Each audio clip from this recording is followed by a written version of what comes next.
Alléluia. C'est le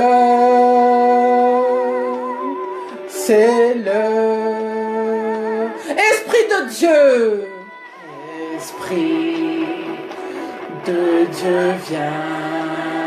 Ola Karabashika Yamataya. Nous t'appelons. Esprit de Dieu vient. Olia bakarabashika yabataya. Olia karabashika yamataya shika yaba. Olia kayamase karabashika yamate segedike.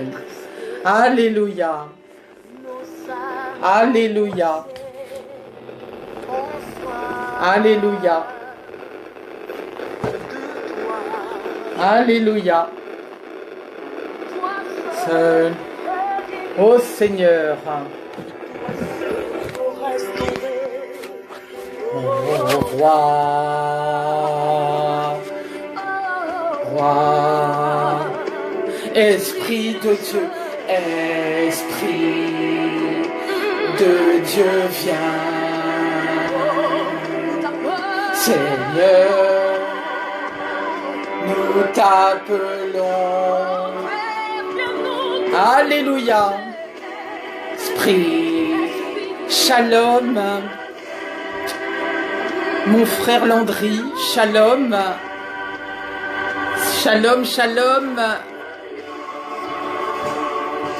J'attends que quelques personnes se connectent.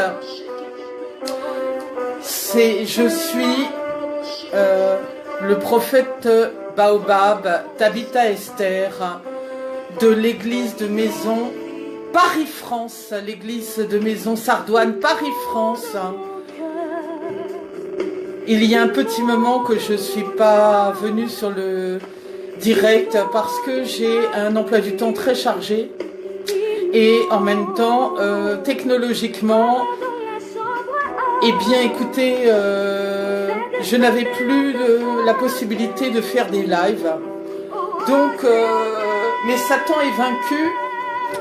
Satan est vaincu parce que quels que soient les lives, ou même dans la rue, ou même quel que soit le lieu, on peut parler du Seigneur. On n'attend pas le live pour parler du Seigneur. Mais c'est une joie pour moi de vous retrouver aujourd'hui. Donc, connectez-vous vraiment. J'ai un petit temps de parole. Ce temps de parole, en fait, le Saint-Esprit m'a demandé de revenir. Hello, shalom. Shalom, Eli Sheva Israël. Je bénis le peuple d'Israël. Je bénis tout le territoire d'Israël. Je bénis toutes les nations. Soyez bénis, Édouard Kémé. Soyez bénis. Soyez bénis. Aujourd'hui, vraiment, j'ai à cœur de venir vous reparler de la lumière. De la lumière. Cette lumière qui nous est envoyée par le Père des Lumières, notre Père à tous. Aussi, vraiment, j'ai à cœur de vous transmettre un message. Un message. J'attends que quelques personnes se connectent. Et dans ce temps-là, je veux remercier le Seigneur pour la vie de chacun d'entre vous, pour ma vie, pour la vie de nos familles, parce que si nous pouvons parler aujourd'hui, si nous pouvons, comme vous, écouter, si nous pouvons nous déplacer, si nous pouvons assurer nos programmes de la journée, c'est parce que notre Dieu nous a donné la vie ce matin. Il nous a donné cette vie en abondance. Et nous voulons lui dire merci. Merci pour cette vie-là, mon Dieu. Merci, Seigneur. Merci pour la vie de chacun, chaque homme, chaque femme, chaque pays, chaque nation. Merci pour la vie de tous ceux qui respirent, qui peuvent te louer aujourd'hui, qui peuvent te magnifier, qui peuvent parler de ton nom, qui peuvent, Seigneur, comme moi aujourd'hui, porter un petit temps de parole, qui peuvent évangéliser, qui peuvent, oui, chanter. Glorifiez le nom du Seigneur, louangez, dansez, priez. Si tu as eu le souffle de vie ce matin, tu peux faire toutes ces choses pour glorifier le nom de ton Père, celui qui t'a sauvé quand tu étais dans la poussière. Alléluia. Ah, merci beaucoup. Merci, serviteur Elisheva. Merci pour vos bénédictions. Merci pour vos paroles de bénédiction. Merci beaucoup. Ce matin, oui, ce midi, je dirais, je viens parler de la lumière. Parce que beaucoup de gens, en ces temps, sont désorientés. Parce que beaucoup de gens, en ces temps, ne savent pas où tourner la tête. Parce que beaucoup de gens, en ces temps, sont dans la confusion. Parce que beaucoup de gens, en ces temps, aspirent même à être dans les ténèbres et dans les choses ténébreuses. Parce que dans ces temps, tout est confus, tout est désorienté. Parce que dans ces temps, les gens manquent de lumière, les gens manquent de clarté, les gens ne savent pas quel chemin ils doivent suivre. Aussi, dans ces temps-là, le seul vers qui nous pouvons nous tourner, c'est notre Père à tous, le Seigneur Jésus-Christ de Nazareth, le Père des Lumières. Que ton Saint-Esprit, Seigneur, prenne le contrôle de ma parole. Que ton Saint-Esprit, Seigneur, prenne le contrôle de ce que je vais dire. Que ton Saint-Esprit prenne le contrôle de ma bouche, de tout ce que je vais faire ou entreprendre, Père. Que ton Saint-Esprit prenne toute la place. Merci, Seigneur. Alléluia. Alléluia.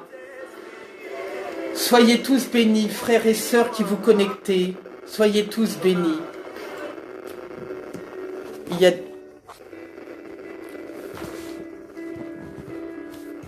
l'Éternel, oui, dit le psalmiste dans le psaume 27:1. L'Éternel est ma lumière et mon sauveur, de qui aurais-je crainte? L'Éternel est notre seule lumière. Qui est donc ce roi de gloire?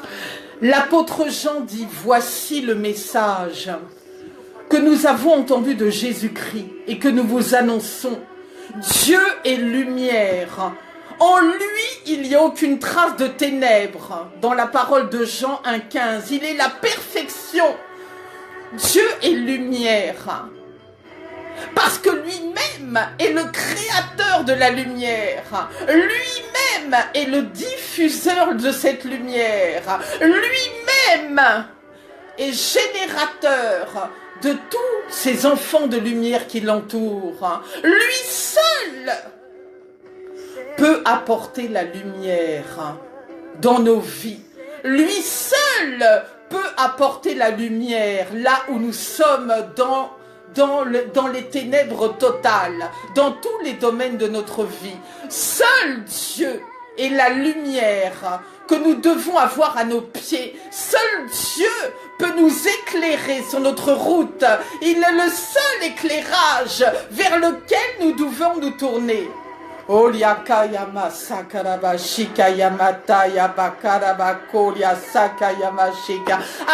que cette lumière-là soit comme cette lampe ou cette lumière quand nous l'allumons, qu'elle diffuse la lumière à toute une pièce, qu'elle diffuse la lumière à toute une ville, qu'elle diffuse la lumière à toute une famille, à toute une nation, à toutes les nations. C'est la seule lumière, la seule qui peut vous éclairer dans les temps de troubles et de difficultés, d'incompréhension dans lesquels que nous traversons en ce moment, dans les temps de confusion dans lesquels nous sommes.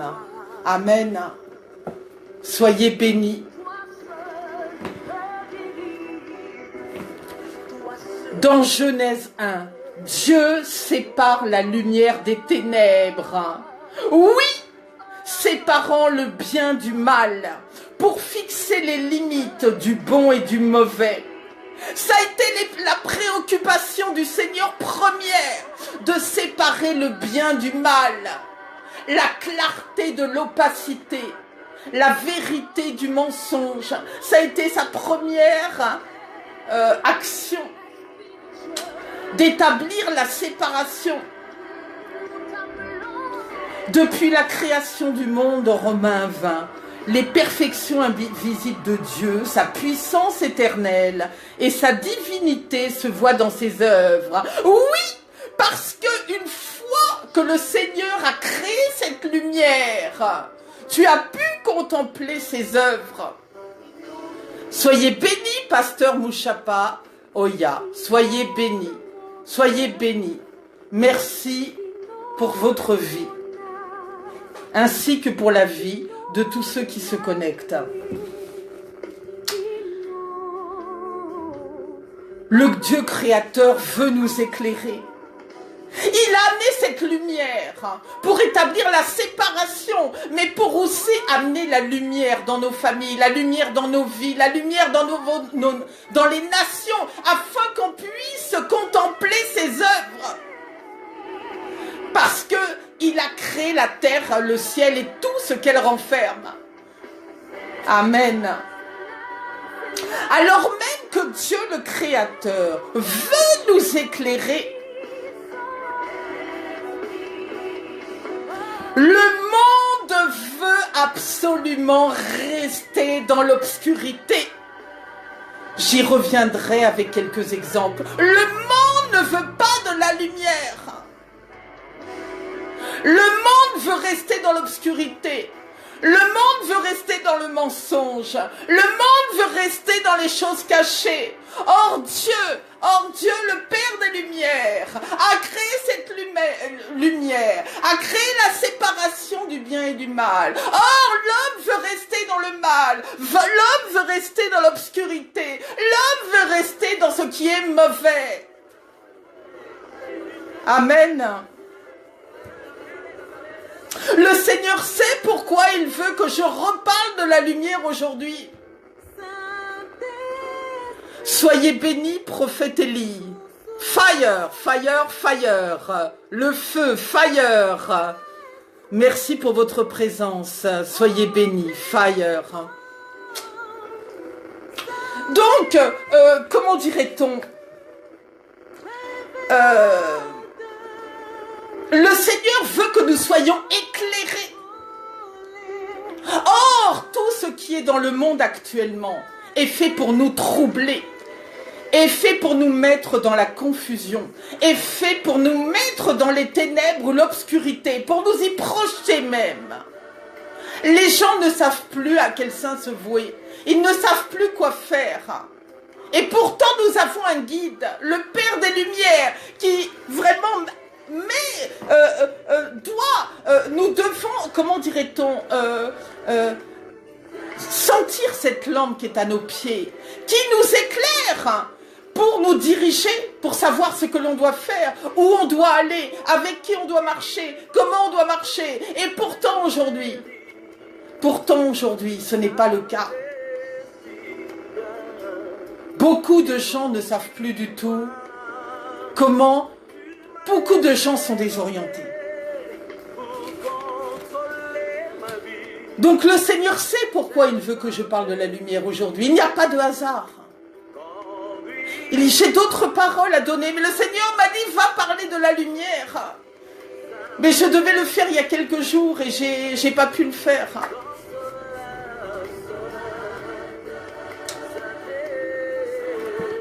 Le psaume 119, verset 5.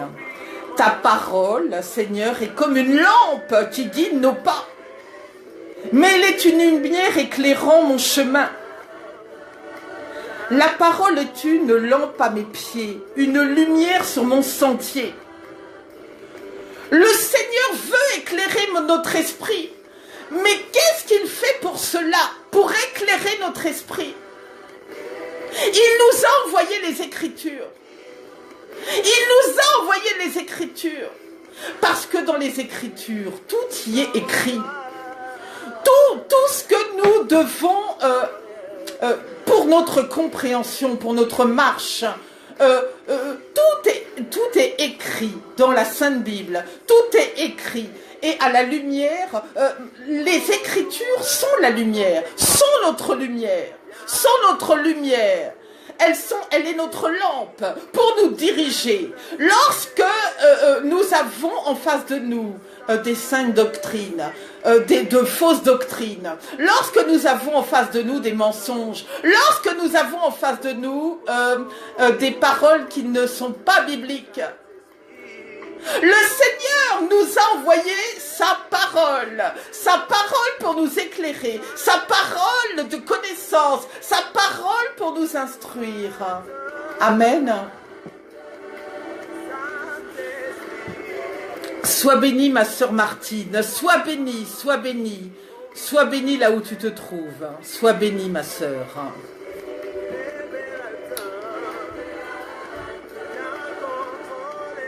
Nous ne sommes pas à l'abri des épreuves. Nous ne sommes pas à l'abri des difficultés. Nous ne sommes pas à l'abri des tribulations. Mais le Seigneur nous dit que nous pouvons trouver une aide puissante dans la lecture et l'application de la parole. Alors que le Seigneur, c'est ce que je disais tout à l'heure, met à la disposition du peuple la lumière environnante. Il a disposé la lumière. Il a séparé le bien du mal. Il nous a livré la parole de connaissance. Et pour autant, le peuple refuse cette clarté, refuse cette transparence, refuse sa présence. Or, c'est Dieu. C'est lui le seul créateur de la lumière. Lui seul a le pouvoir sur elle. Lui seul aujourd'hui peut décréter de mettre toutes les nations dans le noir. Lui peut, et il a le pouvoir sur le jour et sur la nuit, puisque c'est lui qui a créé toutes choses. La lumière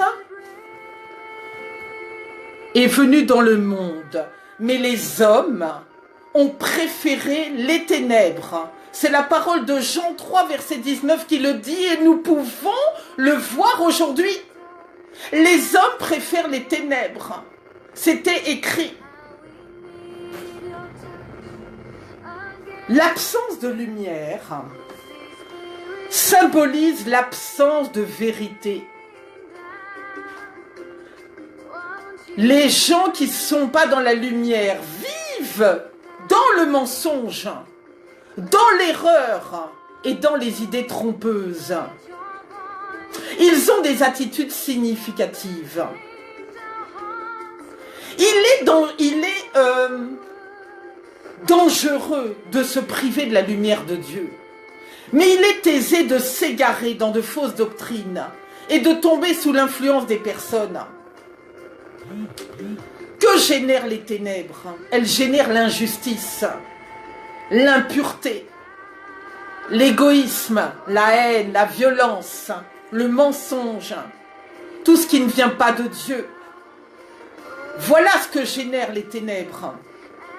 Il faut, dans la parole d'Éphésiens 5, versets 8 à 11, débarrassons-nous de tout ce qui se fait dans les ténèbres et revêtissons-nous de l'armure de la lumière. Aussi, quand on sait qu'on est fils et filles de lumière, on doit se comporter comme des enfants de lumière, nous-mêmes. Car ce que produit la lumière est bon, juste, vrai. Vivons en plein jour, sans débauche, ni immoralité, sans querelle, ni jalousie, dit la parole de Romains 13, versets 12 à 13.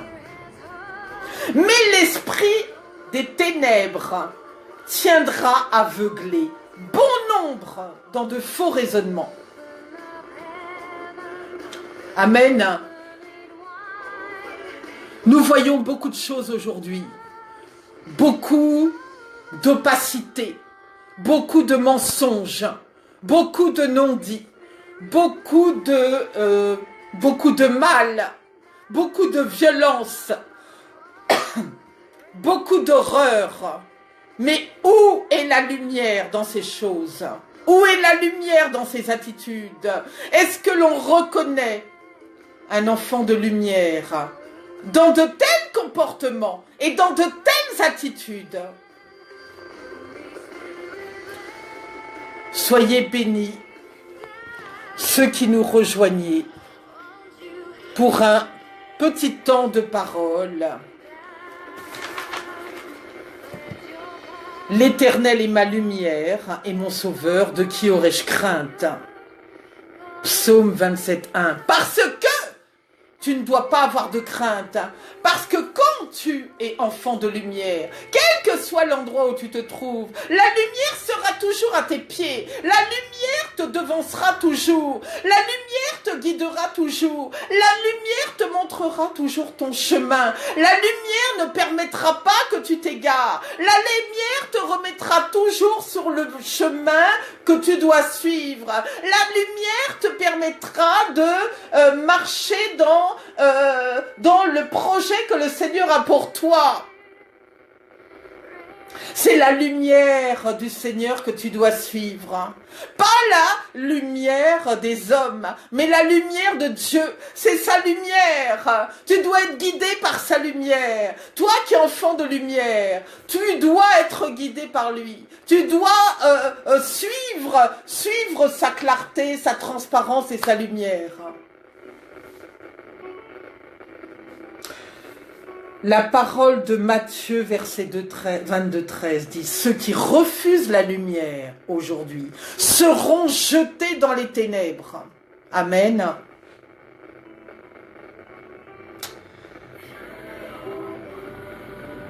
Une lampe s'allume très facilement. Aussi, le cœur de l'homme peut s'ouvrir à Dieu. Il peut reconnaître le Seigneur en une fraction de seconde. Et nous y reviendrons. Parce qu'en tant qu'enfants de lumière, nous devons diffuser la lumière autour de nous. Nous devons diffuser la lumière salvatrice de notre Père à tous. Le Seigneur dit, je suis la lumière du monde. Celui qui me suit ne marchera pas dans les ténèbres.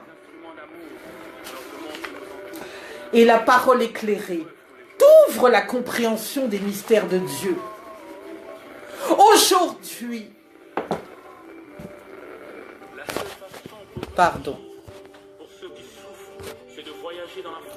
Aujourd'hui, beaucoup trop de gens sont encore dans les ténèbres. Je veux vous donner un exemple sur cette terre, parce que nous sommes sur la terre et que nous ne sommes pas au ciel. Il y a un courant, une tendance, où vous pouvez être dans les ténèbres aisément. On vous invite au restaurant. Vous avez la possibilité de manger dans le noir. Il y a des restaurants à Paris qui ont été créés afin que vous vous regroupiez pour manger dans le noir, du début jusqu'à la fin du repas, sans même savoir ce qu'il y a dans votre assiette, sans même savoir quelles sont les personnes qui vous accompagnent.